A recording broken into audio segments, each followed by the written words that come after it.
Patrick and Pals, 69 Coronet RT, one of the most beautiful cars ever made.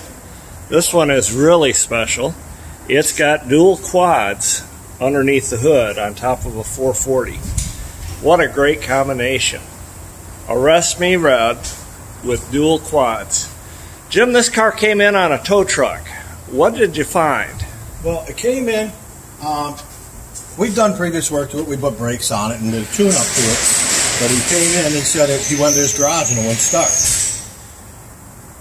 He thought it was a spark plug, so we're like, yeah, okay. But he brought it in and I checked it out. Long story short, it had no spark. So I started going around. If I put a spark tester on it, and I had a spark for like a second, then a weak spark, and then nothing, which was odd. Well, the first thing we did, we put a cap and rotor on it, right? Well, I saw I had a little spark, but it was so I started checking the obvious things, and I pulled the cap and rotor, and the cap and rotor button was burnt out of it. So we replaced that, and I went to start it, and still did the same thing. So then I was like, okay, that's strange, especially considering if it was a coil, it would either spark or not at all. But I get like one little spark and then nothing afterwards.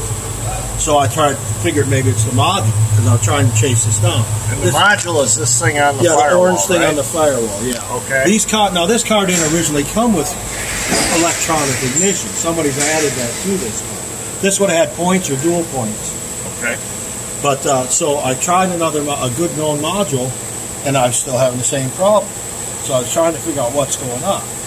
Well, I tested my voltage of my resistor, and there's got two resistors on this car because it's got electronic. It's got the resistors, that white porcelain thing on the firewall, and there's another one down here. They had to have dual because of electronics. Okay. Well, I had power going into the resistor and none out. So I bypassed it, and then the car started and ran for about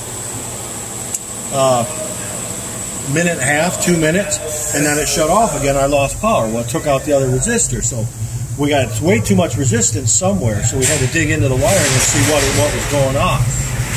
And as I started looking at the wiring they did, I found a wire that was going back into the car inside the vehicle. And it turns out, I found up underneath the carpet, there was a wire about 2 foot long with a raw end on it, just tucked up under the carpet. And what it was doing, it was shorting out on the metal floorboard and causing the burn out the resistors and causing it not to have spark. I don't know if the wire was probably originally in there for a volt gauge or what. So just to be clear, the car, we worked on the car. We put brakes on it. Yeah. Okay. We tuned it up with new spark plugs, and then the customer took the car home. The customer took the car home and drove it for about a month. Yeah, it's been to the body shop, and he's had some paint work done. About a month and a half. And the customer had just recently bought this car, so the customer didn't know the history of the car, right? So he brings it back to us now because it won't start. The first thing we found was that the cap and rotor had to be changed because the rotor button in the cap was gone. So we changed that. Then the car didn't have any spark again, and you kept looking at it. You tested the new control module that's up on the firewall, and that wasn't the problem. And it kept blowing out the porcelain resistors, right? Yeah, it burnt this one out. I bypassed it, and the car started and ran. I'm like, okay, it's got a bad resistor. But when I went to pull the car in, the car shut off again because it blew out the main resistor. So it's like, okay, we've got a problem. Then we called the customer and said, hey, I got to dig into here and see why it's burning up resistance. Something's not right. So and we found the wire underneath the carpet on the passenger side.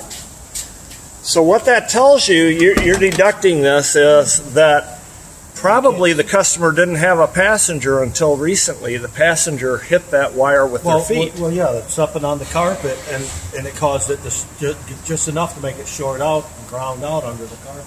Now, why the previous owner thought that it was okay to take a live wire and put it under the carpet, right? Yeah, I don't know.